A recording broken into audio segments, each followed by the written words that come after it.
Welcome back to the latest CADS podcast, a CADS cast if you will. We're here to talk about a game that was interesting. Brighton 3, Tottenham 2. This truly was a game of two halves. After a blistering first 45 minutes where Spurs went 2 goals up and left the pitch looking comfortable, they came out after the break and looked half asleep. A half-hearted approach, if you will, full of half measures that saw a half-blind team concede 3 goals in 18 minutes. The team were half-baked, half-cocked and half-witted. I've half a mind to get angry about this, but all I left is disappointed. So that's where I am. Let's see where everybody else is. Let's start with Dave this evening. How you doing, David? Yeah, not very well after that. Very disappointed, but not particularly surprised. A better run club with a better manager and better wingers beat us there in 6th place. We're in what starts early. What did you expect? Yeah, I was going to stay off it today, Dave, because of you. How about that? Okay. They are better run. They are better run than us. Yeah, it was one freaking game. They are better run on the football side, certainly, which has to be kind of the most important point, you'd have thought. Well, yeah. I'm going to blame it on myself for being complacent. You can blame it on yourself, Ash. Yeah, I know. I'm going to blame the whole loss on myself for being complacent. After the first half, going, yes, I can start doing some other things because I'm going to go out right after the game. And I started doing other things, and I totally missed everything because I just wasn't focused on it. And then I went, what? 3-2? How can this be? And then I went, no, I'm going out anyway, you know. So not only my complacency, but also the team's complacency and Ange's complacency. Yeah. Yes. Charlie, how are you feeling? I'm just a little surprised that once Ash had stopped watching the game, given his powers over the result, that we didn't pull a couple goals back and win it. But I guess you're not that powerful, Ash, and the superstition of you watching the game that isn't what actually sort of sent us southwards. I'm good. I'm here. Where am I? I'm in Big Bear. That's all I'm saying right now. Otherwise, definitely down the middle. Try to keep an even temperament about the whole thing, and definitely being tested to siphon some silver lining off this one. But all the same, I will try my best.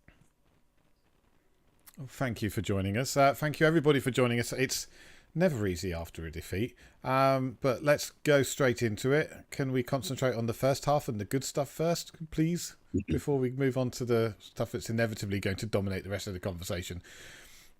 I thought that was probably our best 45 minutes of football. Was that our best 45 minutes of football? Yeah, that's why I was complacent, because it was just outstanding. We could have been up 4-0, and Brennan could have had 3 goals, you know, and it was actually really, really, really good Ange ball. And I quoted that line I put on CADS from the book, Stu, which you just read, about something like, and then it's really working. And I put that comment on the match thread a little bit too early, obviously. And that's why you went too quick. It was your fault. There we go. It was down to you. Yeah, you went too early. I did. That was it. Anyway, so I actually thought we looked really, and even Dave would have to admit, we look really, really good in that first half. Everything, and I think I'm being a bit, you know, tongue in cheek, but I think we all did get, the players and the manager did get complacent because of how good we actually looked in that first half. Yeah. Anybody else got thoughts? I can only agree. I thought Solanke looked amazing. Brennan Johnson looked fantastic. Werner, if you exclude shooting and crossing, was really effective.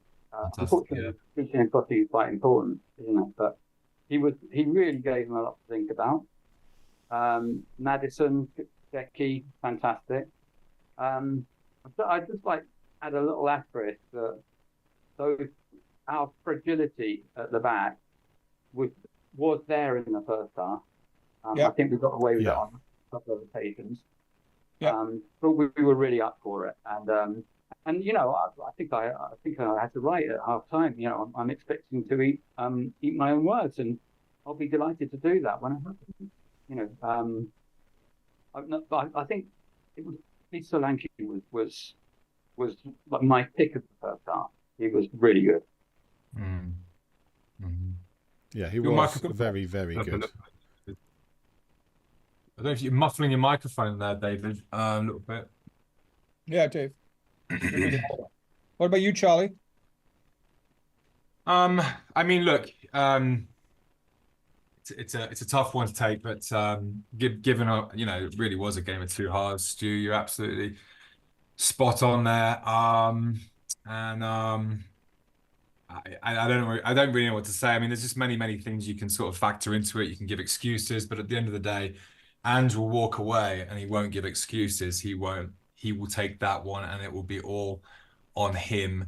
I get the sense that from listening to his full-time analysis that he won't actually talk to the team after the game and leave it almost to them to allow that to stew as a really harsh lesson in what happens when you get ahead of yourselves. And you could tell that was Ange didn't take that as a personal smite. He took it as the team are out there and they simply did not react to what was going on, and it was a blitz, and I think we all, when we went one goal down, knew what was about to happen. We've been here before a little bit. The Man City game a couple of seasons ago when Emerson Royale scored one, I think set one up. We were 2-0 up at half time, and it was just a blitz that you knew was coming. If I have one critique, because I don't think that this is the biggest problem in the world, you add it up over the last 6 games, I think the boys have deserved, I think they deserve, I'm not saying they deserve to take the foot off the pedal at all, but they were so close to the finishing line of these last 6 games, and they've been under a lot of pressure. The team's been under a lot of pressure. Ange has been under a lot of pressure in the last sort of month or so to start delivering. It could have gone either way these last 6 games. I think looking at it as an overview, I think that you got to take this game out of context and just in context and go, we won 5.5 of these games out of 6. And if we win 5.5 games out of every 6 for the rest of the season, we'll end up in the top 3. You add all the points up, and we'll win the Europa League. And so I take it in that context, and I look at Ange, and he's quite clearly, had his ass smacked, and he will take the punishment for that. He didn't react quick enough to the first goal. We didn't react quick enough. We weren't astute enough, and that's Ange's got to take that on his chin. He should have seen at half time that 2-0. I can't remember who says it, but 2-0. I think it's Jason Cundy is the most dangerous scoreline, to walk in with. Because there is a level of complacency there. You get 1 goal back, you're going to be in the ascendancy, and I think we saw that.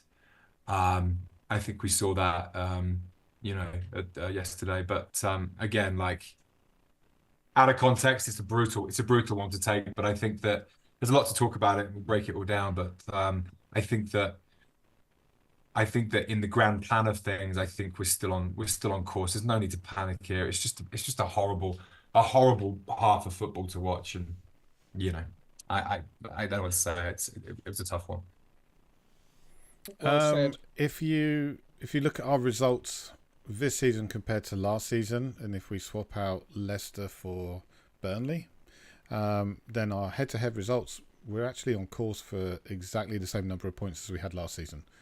So overall, does that mean that these the games that we've played so far this season are similar to games we played later last season?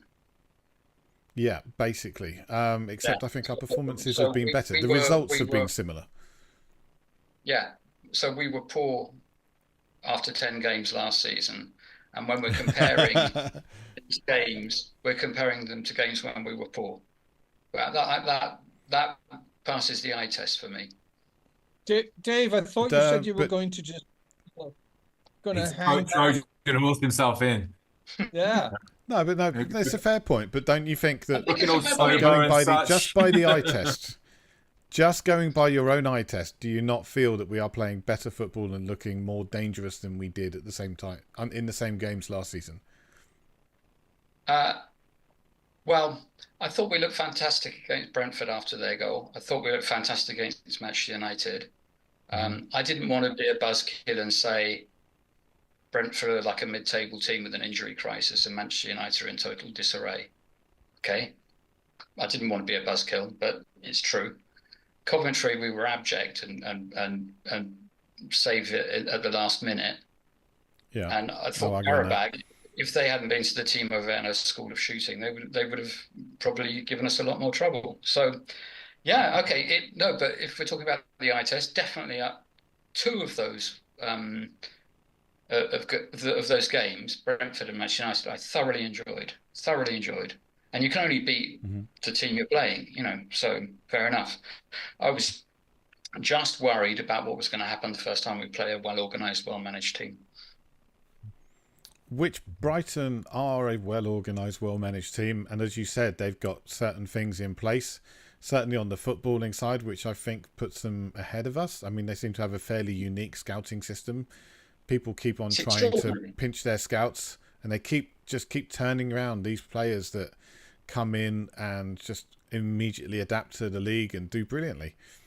Because as annoyed as I am, I have to say they were fantastic second half. But I mean, we have to like take the first half. We have to. Absolutely, we could have been out of sight. We went to their place and we absolutely spanked them. We did first half, and we should have been a few more up. Gary Neville said it. Tottenham are like, this is a face-off between two teams who play identical ways. Yeah. But Tottenham have the better players to pull it off right now, and that's what we saw in the first. Gary Neville was on NBC Sports for some bizarre reason. I think he's obviously broadening his horizons. It was good to see him on there because I don't usually watch David. What did he do? A little bump. There was a gesture in reference to Gary Neville. I think he's still.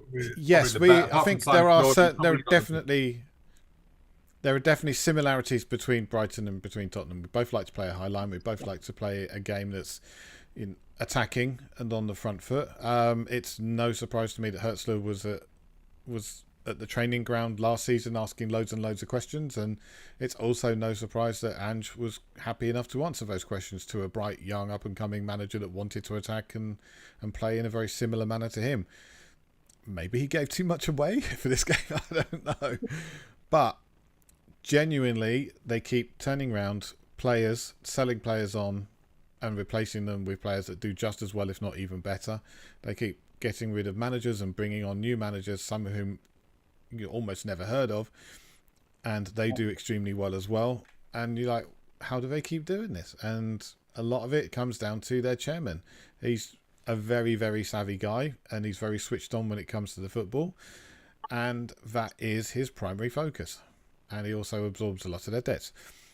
We don't have that. We've got a chairman that is focused in other areas. I think he's moving away from the football side of things. Our chairman is looking towards like the property deals. He seems to be interested in getting a hotel built. But, apparently the only time he gets called in on deals nowadays is just to finalise the negotiation. And I do have one thing. There's one other thing. One thing that crossed my mind after a Danny Rose interview. He was talking about how difficult it is to actually get your win bonus at Tottenham Hotspur. He said you not only have to win, but you have to win by 2 or 3 goals. And it has to be against a good team like Manchester United or Manchester City or them lot or Liverpool. He said, otherwise you don't get your win bonuses. Which kind of made me think, is it any wonder our football players, because we all know football players, a large number of them are more than partly motivated by money, weren't that interested in seeing out the win? Because if they'd seen out the win, they might have got another 20 grand in their pocket. If you incentivize people to win games, then they're more likely to win games. If you say to them, you've got to go above and beyond and be absolutely fucking fantastic to do so, then you make it harder for them and you kind of disincentivize them from winning games. You're not going to get any extra money for this anyway. So what's your point? Are we saying that we're on a win bonus? We're on a win bonus system here at Spurs. Every club has a win bonus system, but at Spurs, apparently it's the hardest club in the league to actually attain your win bonus. How long ago was that Danny Rose quote, Stu? We did that last season, so it was his last contract. It was a while ago. Anyway, go ahead, Charlie. You were going to say something. A lot of people have problems with their bosses. At the end of the day, it's Brighton are never going to win the league. And so right. I don't understand this sort of they do bring out great players, but they're never going to finish above us. They may well have done, you might well pick out one, but on average, they're never going to, they're never. Yesterday was a freak. It really came down to Ange not spotting the fact that there would be a massive backlash in the second half, and us not being able to. And Maddison said this, not being able to handle it. And I'm quite honest from Maddison, but it's unacceptable, as far as I'm concerned, that players don't rally around. They don't come together. Someone doesn't go down with an injury and go, stay down for a moment. We need a timeout here. With one goal down, they're clearly in the ascendancy. I just thought that Berbatov in his analysis of it was quite frank, and he said Spurs are too soft. We're still too soft. Somebody should have feigned an injury, gone down, and we should have had a timeout and gone and picked ourselves up and gone, they're at us right now. What the fuck are we going to do? Keep the ball like we're so good at. We had 60% possession in the first half. Keep the ball. We're good at keeping the ball. Pass it along the back line. And just stem the tide of this onslaught. And it was an onslaught. And there was 3 goals down. That was the most frustrating thing for me. There was no game management involved. And that's got to come down to Ange at halftime going, they're going to come at you, boys. This is what we're going to do. Number 2, it should have been down to Romero. And I think Romero is a young captain. I don't take back what we said about him last week. This will be a big smack on the ass for him, and he will learn from it. He's only captained, as far as I'm concerned, as far as I remember, us 3 times. I don't think he's ever captained Argentina, so he's a young captain. And this is a really, really, this is a very, very quick smack on the ass. I thought that, talking of leaders, Brighton had leaders. Brighton had people in there, Dunk and Welbeck. They were quite commanding. They were doing what we would want a leader in our team to do. Seeing Welbeck absolutely screaming at the team, saying, "Come on, we haven't won it yet. Get into position." Mm-hmm. Absolutely yelling at them. We didn't have anybody doing that. And in fact, I thought some of the time the body language from Maddison and Cutie after the 3rd goal was the body language of people that have been beaten. But they have been beaten, David. That was an assault on us. That was a timed, surgical, brilliant. Whatever he did at halftime. Isn't this guy like 33 or something? Their manager, it was 31. He's 31. That's insane. Like what he did. He's going to go to the top. I mean, that was just. You have to hold your hat up at some point and go, he absolutely outmanaged us. And Ange is pissed off, but Ange can only have himself to blame that he wasn't prepared for that. You could have been mistaken for, I think all of us would have gone, okay, well, Spurs will come out in the second half and we'll play exactly the same. We'll beat them we'll roll them over 4 or 5. Wrong, and he knows that now. He's only a year and a bit in. QT's only, 3 matches in. It's a smack on the ass. I'd like to say it won't happen again, but they will at least see the warning signs next time when they're 2-0 up going into halftime against a team who are playing at home, who have that capability of upping their game like Brighton did, and a manager who's astute enough to know how to unlock us. He made 1 substitution. It was at halftime, it was to neutralize unbelievably Werner, who was absolutely, I thought, had the best half of football I've seen him in a Spurs shirt, aside from playing that ball in front of Johnson, where it should have been an easy tap-in for him. I thought Werner was on fire. I was like, we got a real player there. So if he can start putting in the net, he's like a $40 or $50 million player again. So, we were just outdone, and we feel like mugs as a result. I think that there's another thing to add to it is that we spurned a few chances first half. That ball that Werner very frustratingly didn't give correctly to Johnson. Yeah. Johnson was through and hit it over, and I think there was another one I can't remember. Maddison from the Romero Maddison, yeah, exactly. It feels like they had an incredible success rate with their shots. They took their chances, and we didn't take our chances. And that's one of the different. I had just had an 8-hour drive back from England to here, so I had a lot of time to think about this. And there are lots of things where you kind of go, Dunk versus Cutie as a leader, not as a defender, as a leader. Welbeck as a leader. We didn't have another leader on the pitch. And I'm sorry, Ange versus I don't even remember this guy's name from Brighton. I should, because he's very good. One went in at half time and adjusted his team and had them coming out fighting, and one of them gave them tea and biscuits.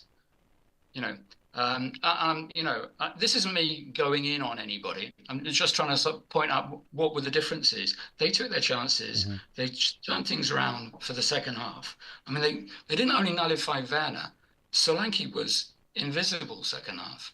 It wasn't his fault. They put someone sitting on him all half. I think I heard yesterday he had 5 touches in the second half. Something like that, but name me one Spurs player who had a good second half. No, okay, I'm not going in on Saki. I'm saying that's what. No, I know you're not. But was there anybody that came out of that second half with any credit? Yeah. Can I ask a question about Ange? And I have noticed this before. Of course, he did make changes during the midweek games. He definitely has, starting the 14-8 in the last game. Does he have? And maybe this is part of his stubbornness and saying, "This is my way, and this is the way I'm going to do it."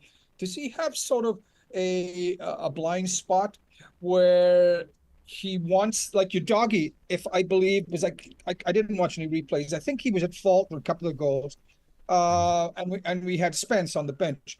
Does he sort of feel like, I'm going to let them play their way out of this? I'm going to keep them on the pitch. I'm going to let them learn. And is that, if that's the attitude he seems to have, is that something that could hold us back as opposed to acting a little bit quicker?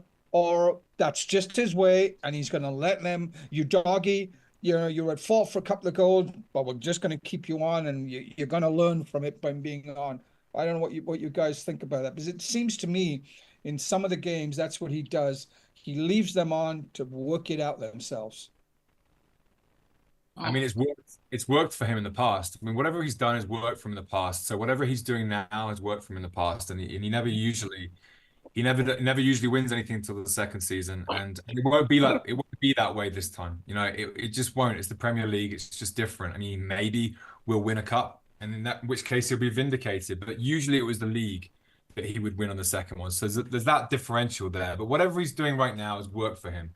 So whether he goes away and doesn't give a team talk at the end of the game, he just goes away. I think that I looked at his body language with like 5 minutes to go, and he was shaking his head. He knew we were losing that match. He knew we were done, and he was not happy with the way that his players responded to adversity. And he believes, and I think this is probably him. He takes a lot on board himself in his life. He's had to rally himself to become who he is, and I think he expects the same of his players. I did not see that in that second half. I think you're right in the sense, Ash, that I was thinking that as well. I'm like, why hasn't he brought Spence on yet? Adoghi is at fault for 2 of these goals, and he is absolutely having the worst game I've ever seen him in a Spurs shirt, or at least half. And why wouldn't he, make that change? There is a sense that, he'd rather the growth comes from leaving them on in the whole game, as opposed to switching them out and sort of sparing them a little bit, in that sense, being merciful. And to be fair to Doggy, he did have a good shot at some point in the match that could have easily gone in if he was on his weaker foot, and would have been back in the game. And I think for the last 20 minutes we did play much better. But by that point, I think we were done. I think we were cooked, and it's got a lot to do with the tiredness, mental fatigue. It reminds me, I've run marathons in the past. When you're or races in the past, when you're down that finishing stretch of something really, a long, long run, there's a bizarre sort of psychology that comes in when you see the line, and you ease up and you have nothing left. It's not like you rally and you kick, unless there's people in front of you who are catchable. You slow down and you absolutely just, lose your legs. I do feel the boys have been on a sort of 6-game massive effort. I feel like we have to give a lot of credit to what they've done. And, psychologically they were beat. But, that team, the core of that team has won 5.5 games out of 6. And they saw the finishing line and they eased up, and Brighton were there and they absolutely just took us to the cleaners. I mean, I've never seen anything like it. And Ange was right. It really was the worst defeat I can remember from us since he's taken over. And I just think it's just one of these ones where you can't take much more from it than just like, it's a tough lesson. Do we think that playing Thursday had any effect on it? Because no team in the Premier League that played on Thursday night actually won this weekend.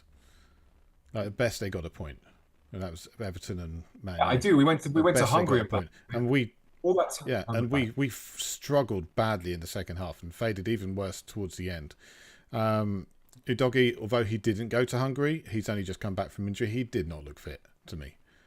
He looked well out of form, well out of shape. He just didn't look right. In Udogie's defense, I mean, he was, especially for the first goal, he got it wrong, got it really wrong. He's incredibly young, and he's going to have mistakes in him. I'm not particularly holding it against him. He also had an absolutely fantastic winger that he was playing against that gave him a really, really, really tough afternoon. Was it Minter or Minte? Minte, yeah. Yeah. I mean, he was... Yeah. Where did they find him? Newcastle. The other guy was Newcastle. He was one of those they did player trading over the summer. Oh, yeah.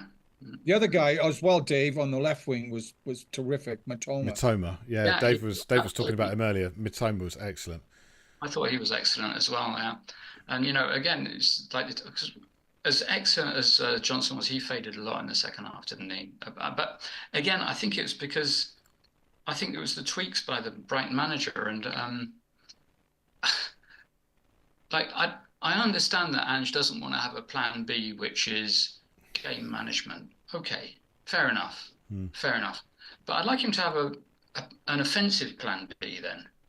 Do you know what I mean? So that if the way it was working first half isn't working anymore because he's figured it out and he's adjusted to set up, what I'd like is, Ange to shift things around and have other ideas. Go long to Solanke, play it earlier. I don't know. I'm not a Premier League manager, but we kept trying to do the same thing that wasn't working anymore.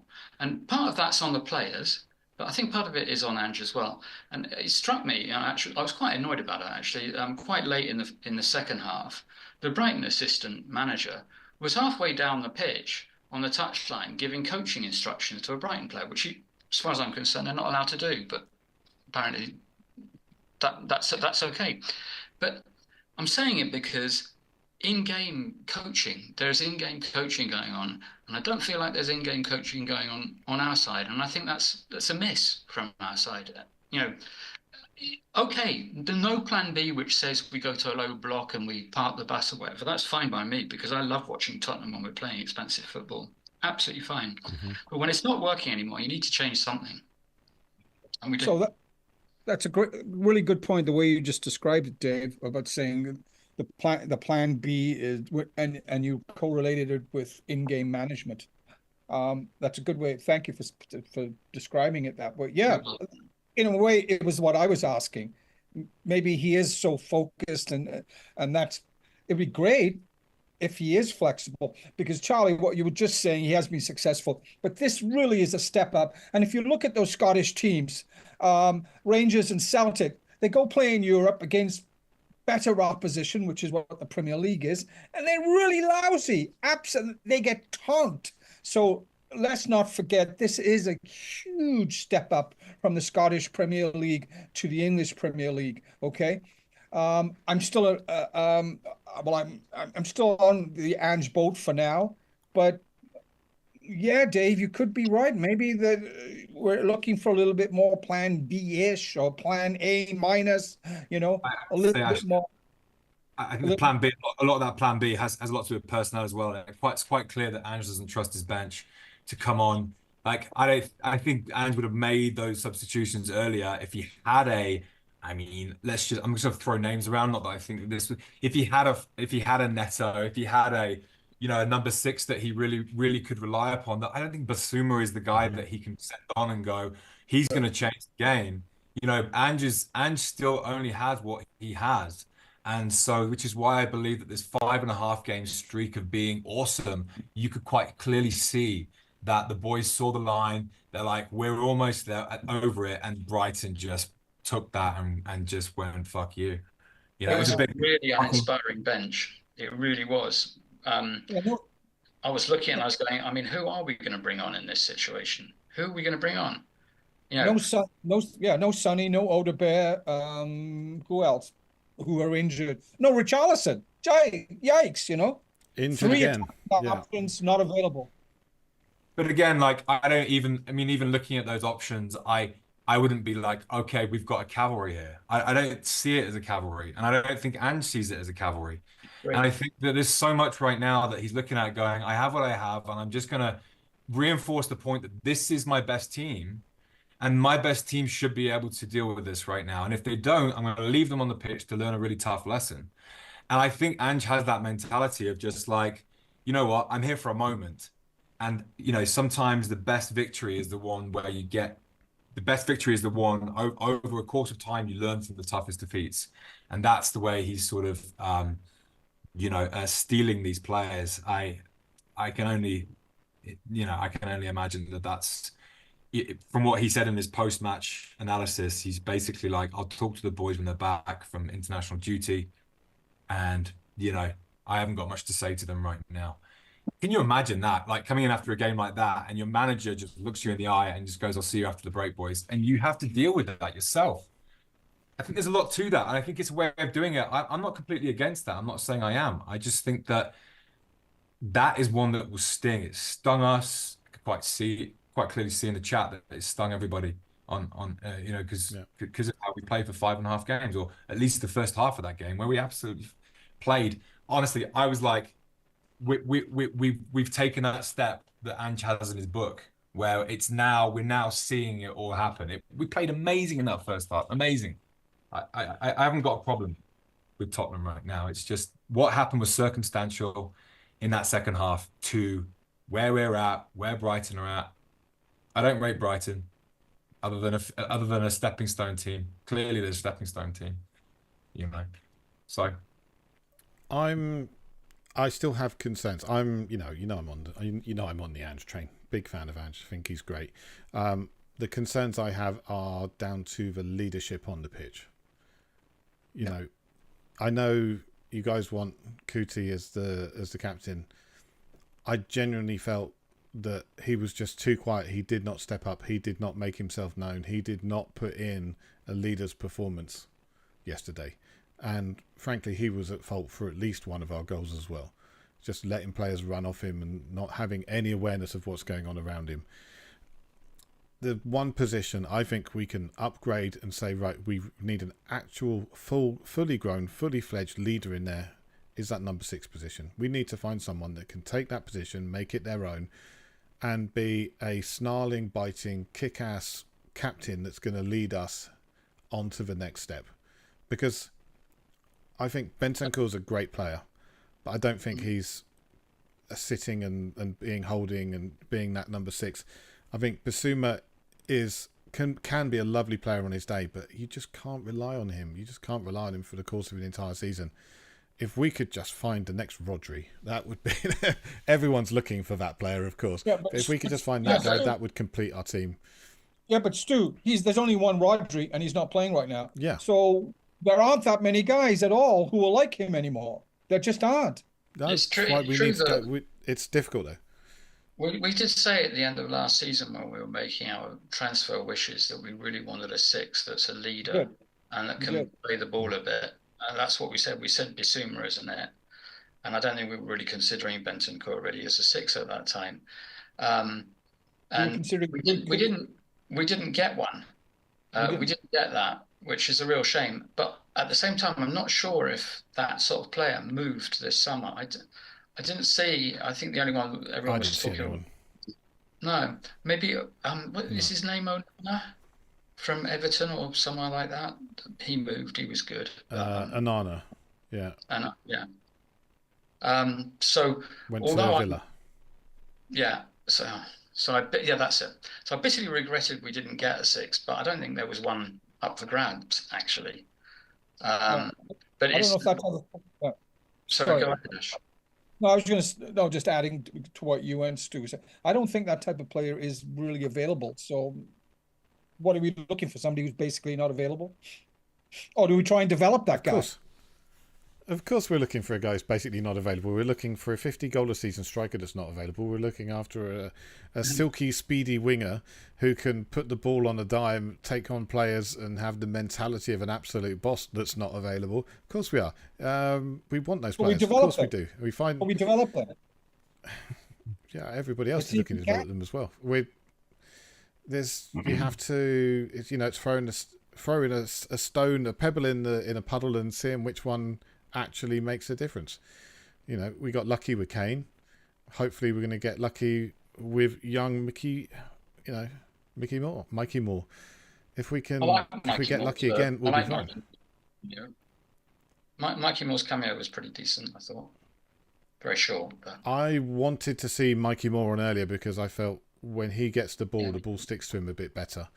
It's not about having the pace and being able to outrun people. It's about being able to take a bit of the sting out of the game. It's about calming things down and retaining possession. And we weren't doing that with Timo on the pitch. Timo was great for the first half, and we kept doing this thing where we'd knock the ball into him, he'd lay it off, turn and run, and they'd find him again. But in the second half, they'd obviously noticed that, and at half time they said, right, this is what he's going to do. They're going to pass the ball to him. He's going to knock it off, intercept that fucking ball. And they did it 4 or 5 times in a row. And they turned us over time and time again. It just clearly wasn't working, but we didn't switch tactics. And, that was a problem. That's an on-field leadership problem. That's an off-field leadership problem because you need to have a manager say, that's not working. Let's move to something else. And we have other things because we've seen it. We saw Romero pass the ball through to Maddison. We saw numerous other long balls played through. We just needed to have someone stand up and say, right, it's not working. Let's make a change now. But the players weren't seemingly able to do it themselves. And I think Ange wants to have the players that can do that. It shouldn't be all about him. So are we saying the players across that white line. Go on, Charlie. So are we saying that the Ange system in his previous iterations as a manager has superseded any substitution that any team could make to actually nullify it? It seems like if a team is in absolute coercion with the way that he wants to play, then it doesn't matter necessarily whether you bring on someone to neutralize one area. You'll just overwhelm another area of the pitch, But it seems to me like I think that's the point. Yeah, the ratio here of like the quality of players that he can bring in to affect his system, and the Premier League, the standard of the Premier League it's not the same ratio as it was in Scotland or Japan, where he could bring in these players that would affect his system and it would absolutely overwhelm the whole league. So, that's why he had this like second year sort of bounce where once the system clicked, no one could do anything about it. There wasn't a substitute you could bring on to nullify it. There wasn't a counter to it because it was such a sort of much like we were in the first 10 games last year. No one could figure out what we were doing. So I do feel like he is adapting to it, but it's just, again, it's like comes down to players. Really, it comes down to the quality of players that are at his disposal. And I think he's only got 11 players right now that can pull it off to the degree we did in the first half yesterday. It's worrying that one substitution and a halftime team talk completely undid that. that's the worry, but that's the one thing that Ange will have to take away for the next 2 weeks and think about is like, how did this manager who is 31 years old apparently turned up to the Tottenham training field at one point and started asking a lot of questions, and everyone was very sort of enamored by him. And then to the point where Ange went, okay, he needs to go right now because he's asking too many questions. You know? Bit too smart. We can't give him too many away, but you know, he's obviously a very, very, very smart individual, that guy. And you know, he's adapted very quick, you have to say. Well, I think there's one thing you've said, Charlie, that's reassured me slightly, which is, and which I kind of forgot in the heat of the moment yesterday, which was we have played a hell of a lot of football. Like, irrespective of what I was saying about the quality of the opposition and so forth, wins, losses, etc. Irrespective of all that, we have played an awful lot of football, and it may very well be that the second half yesterday, part of it was purely mental fatigue, mental and perhaps even physical fatigue, but really mental fatigue, and that could well explain some of what happened. That they're just gassed out mentally. And maybe for us, despite everything, perhaps the international breaks come at the right time. Who knows? Notwithstanding that, that there were two halftime team talks and one of them was effective and one wasn't. That's a fact. And the other thing is, and I completely agree, when I saw Bissouma and Sarr coming on, I was just like, oh, well, okay, that's not going to change things really, is it? Is Bissouma the one you want coming in under those situations? Our bench wasn't strong enough. It's not strong enough yet. So that's they're really not worrying. players that are going to come on and make a goal. They're not players that are going to come on and create and make us an unstoppable force going forward. They're going to firm things up at the back. They're going to make us more difficult to beat. But sadly, that should have been done 20 minutes before. The one thing where I'm not reassured, though, is in some respects, there were really three phases of the match yesterday. There was the first half of our total wonderful dominance, and there was the 20 minutes, 25 minutes of total Brighton dominance, and then and that was worrying. The thing that really worried me was the last 25 minutes, where Brighton basically went to a low block and just basically said, okay, break us down. And that's the way a lot of teams have played against us, and we've really struggled. And I just feel like we still haven't got the answer to that low block question. And that's worrying me slightly, because Brentford and Manchester United were very generous in their space and in pushing forward and giving us space. As soon as Brighton went and started playing the way Arsenal did, the way perhaps Newcastle did, I'm not sure, then we struggled. And we struggle against that low block, and we still haven't got the keys to that. And it's not easy. Lots of teams, that's why teams set up with the low block, because it's hard to counter, hard to beat. But we'll see more of this. So that's not reassuring me. So I'm reassured by the fact that maybe it's mental fatigue, not reassured by the fact that that we still don't have the answer to the low block, and a little bit ticked off that we don't have a plan B, even if it's an offensive plan B. By the way, you're right, Dave, but also Man City had a big time trouble at breaking down Arsenal's low block as well, and they have better players than us. So yeah, again, I have to say, boys, it's part of the plan. It's like, again, it's like we're a season and a few months into the Ange plan. He's testing himself at the highest level right now. He's clearly acquitted to it. Everybody wants Ange in this league. They think that he's a great asset to the league. We play great football. Discounting yesterday's game, people were singing our praises for a good week before that. Tottenham are this, Tottenham are that. And for the first half, we all bought into that. And I don't think there's anything to worry about. We have to just hold our hands up and go, we are where we are, when we are right now. And, the next couple of transfer windows will be really, really telling us because they can't go, let's buy more young players now. It's now got to be players who are 23 plus, who are established in this league. It might be a Brighton player or two. I really like the look of that, the lap guy from Ipswich. Strong players like that who really will improve the team, come off the bench and make a difference. The next two, especially if we get a cash injection from any sort of potential Saudi thing, naming rights or anything like that. I do think that we are still in a really good position, and I don't think that results like this are necessarily in the long run a bad thing, especially for players like Romero. You know, and just to touch on that, I do think that Dragison's got to be on the bench and go. What more do you? I mean, what do I have to do? I do feel like he needs to come in at some point, and there needs to be that little bit of unity around a result like this, which is like it's not just going to be like 2 weeks of like sitting in your thoughts about the game. There is going to be an actionable punity about this, punishable thing, which is going to be to drop players. You know, Dragison has to. It's going to be tough to say to Romero, take a couple of games, but like, you know, no one's undroppable in this team. I don't think we have to. Remember when Sonny was dropped and then he came back on in the second half against Leicester? Was it 2 seasons ago? Stormer. Absolutely. You know, it sometimes was it last season? No. Yeah. No, Leicester would have been the season before. Against Leicester when they were in the Championship, so season before. It works, you know, dropping a player and saying, you know, you're not performing, and here's the proof: you're not you're not in the team.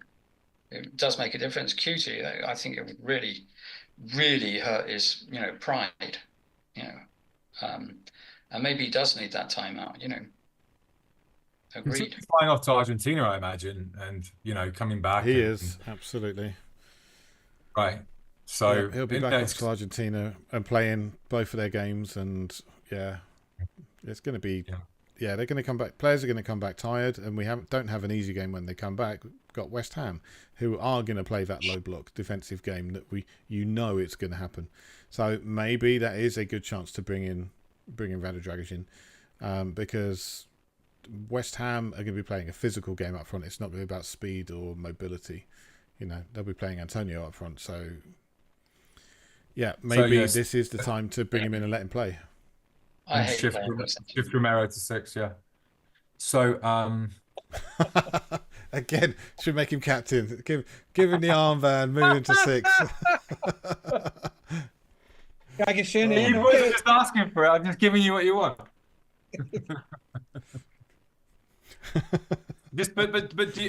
I do look at the team and listen. You know, yesterday was a prime time when last year he would have brought on Pierre-Emile Højbjerg and he would have brought on Richarlison, and we would have nicked the goal. We would have got back into it. And we don't have those players anymore who can stand up and really stamp their authority. He would bring Richarlison on last year, he'd bring on Højbjerg, and I'd go, right, we got a chance right now. And then there was a couple of times where we did pull it back. I think it even, you know, overwhelmed the scoreline and won it. We don't have those players right now. You know, I still look at the team and I go, they have laid the foundations for what will be, you know, in the next couple of transfer windows, a title pushing team. I don't think a title winning team, but I think a title pushing team akin to like maybe Arsenal 3 years ago, you know, where they really were pushing things. Obviously Pep's going to drop out. Man City will have their decline. Arsenal will have their moment. And then there will be a host of teams that are pushing Arsenal for that title.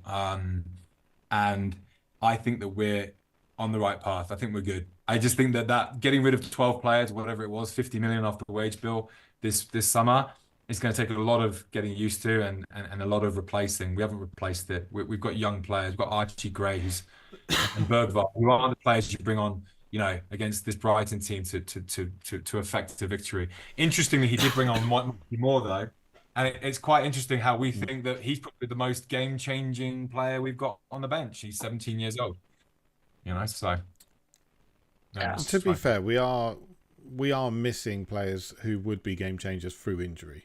You know, Son's out, Alderweireld is out. If either of those two are playing, Timo Werner.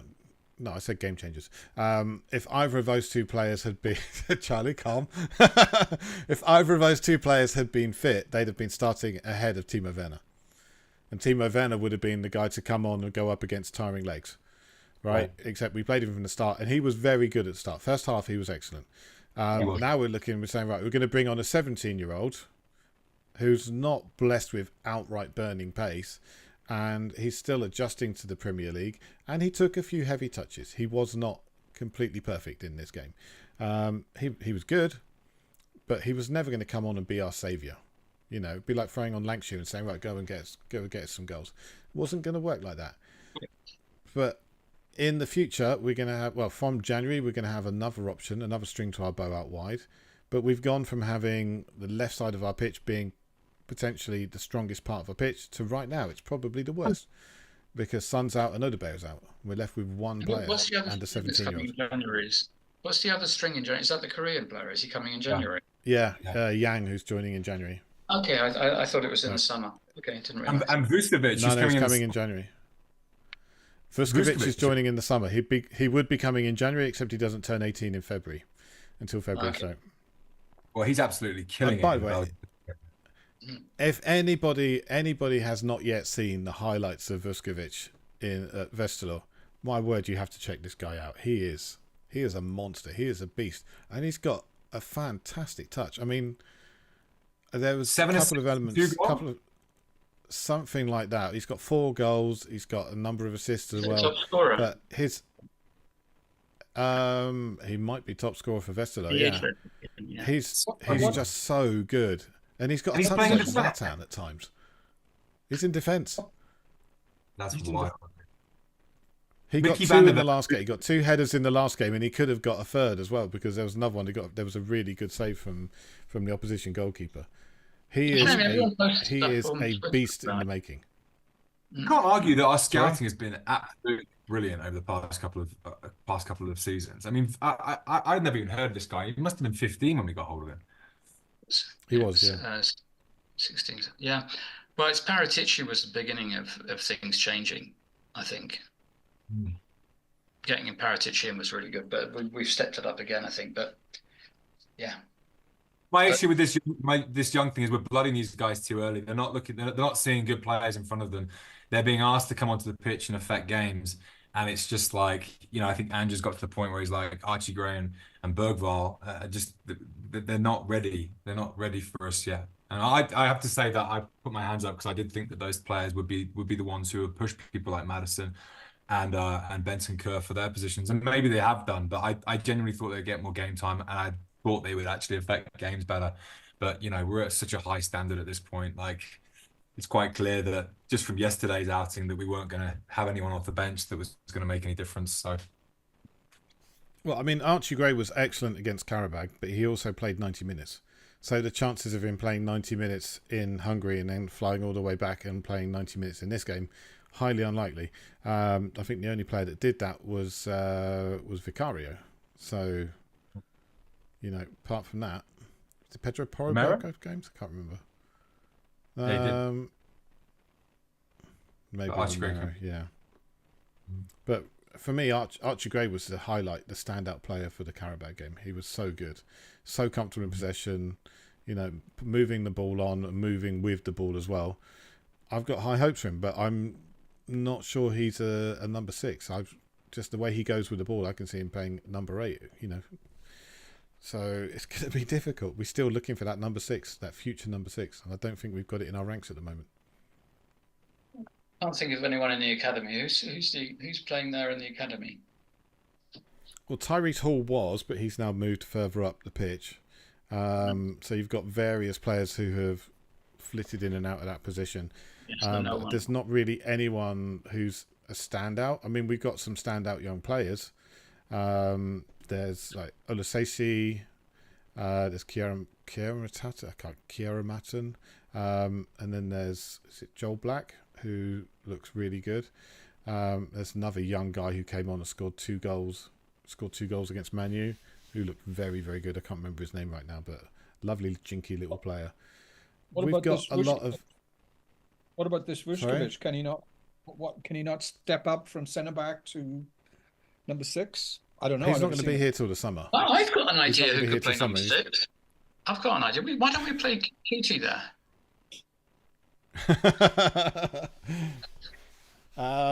It's a pot. No. Oh dear me. Okay, gents. All right. So I'm not going to ask you a man of the match on this one. I don't really think we want to go there. I think we need to move on, and we need to just look forward to the games ahead.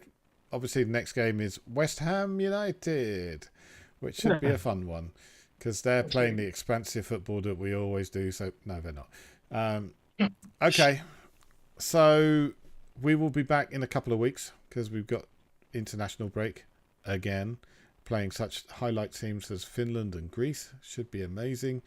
And we will see everybody then. Thank you everyone for joining me. Charlie, David, Ashley, thank you again. Thank you for coming out on a difficult evening.